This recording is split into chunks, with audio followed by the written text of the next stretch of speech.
ladies and gentlemen, Mr. Gregory Peck.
I had a good friend, a sensitive and precise actor, James Mason. And James didn't have a whole lot of jokes. But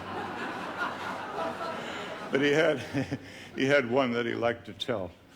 And it had to do with his filming in Dublin, and going out for a breath of air and window shopping one evening along the streets of Dublin. After a while, he noticed that a little lady seemed to be trailing him, and after quite a time, she mustered up the courage to come and tap him on the shoulder, and what she said was, "Begging your pardon, sir, but wouldn't you be James Mason in his later years?"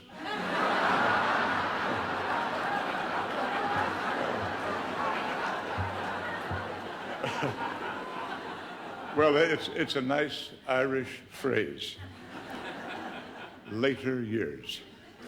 It's candid, it's accurate, it's dispassionate, but it's comfortable, allowing for the possibility of more to come. I cannot tell you how honored and pleased I am that you all came, and how proud I am that my name will go alongside those previous winners of this award, people whom I've admired and respected and learned from. I'm still trying to figure out how I got here. Probably it began with my first job on Broadway. I'd been training for 2 years at the neighborhood playhouse with the teaching of Sanford Meisner, and we ended our 2 years with what was called a demonstration play, and directors and producers and people of the theater were invited to come and watch us do our stuff. And the next morning, it was the custom for the students to go back to the playhouse to see if anyone would call. Well, the phone rang, and the receptionist picked it up, and she listened, and she covered the speaker, and she looked at me, and she said, "It's for you." Said, "Guthrie McClintock is casting a small role in G.B. Shaw's The Doctor's Dilemma with the great Catherine Cornell, and he's looking at young fellows." Well, by that time, I was halfway down the stairs. I knew where the office was. I'd left my 8x10s there. I ran down the stairs. I ran half a block west to 6th Avenue. I sprinted 4 blocks up to 50th Street. I slid into the lobby of the RKO building, into an open elevator, up to the 8th floor, ran down the hall. Saturday morning, the door was open, no receptionist. There was McClintock, still talking on the phone to the receptionist.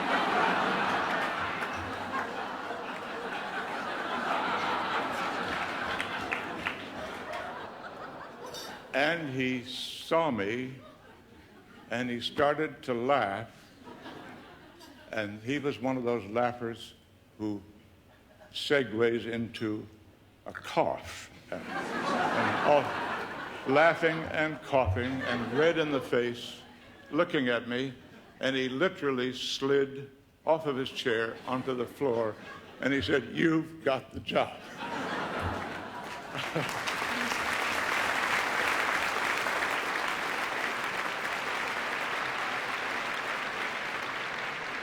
Along the way, the associations have been so rewarding. Working with Lionel and Ethel Barrymore, Charles Lawton, Edward G. Robinson, and Walter Houston was exciting. Here was the kid from La Jolla working with legendary artists of enormous skill and outsized personalities. Ethel talked to me about boxing and the New York Giants. Eddie Robinson talked about great painters. I've worked with some great performers who became great friends. Some are gone, like Fred Astaire and Jack Benny and David Niven. What a joy it was to work with Larry Olivier. He's a prince. And Tony Quinn. He's a formidable actor, and you have to step lively to stay on the screen with Tony.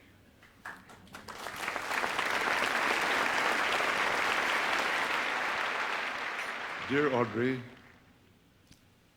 Betty, Jennifer, Jane Fonda, Angie Dickinson, Dorothy McGuire, I thank you all. The directors, Henry King, Raoul Walsh, Willie Wyler, Bill Wellman, King Vidor, Vincente Minnelli, and all the others. I owe them so much. Not everything, but a lot. There's been a lot of glamorous financial news in the papers lately. Multimedia conglomerates, billions of dollars in assets, and much more such mergers are to come, so we are told. Well, I would like to hear some glamorous talk about elevating the quality of films and television.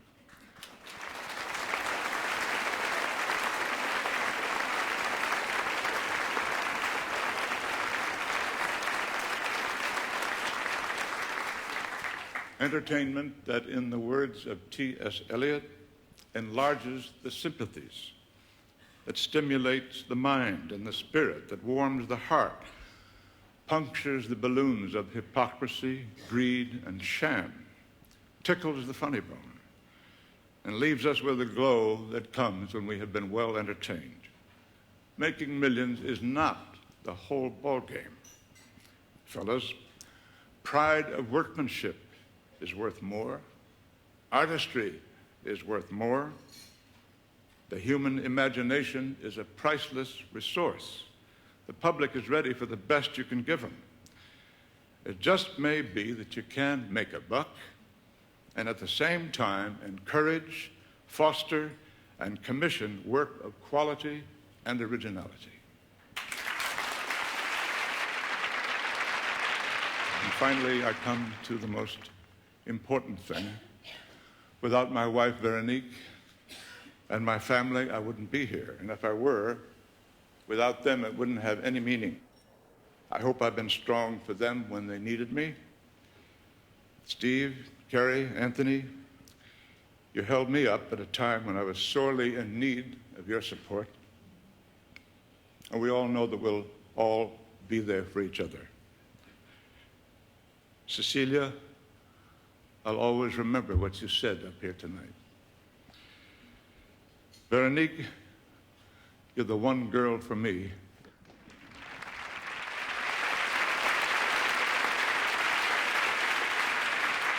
I'm not going to embarrass you by choking and telling you on national TV how much I love you. At least I think I'm not, but I'll see you later.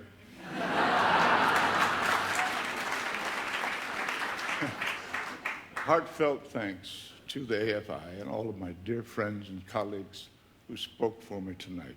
I'm deeply grateful. Special thanks to Audrey, and thank you all.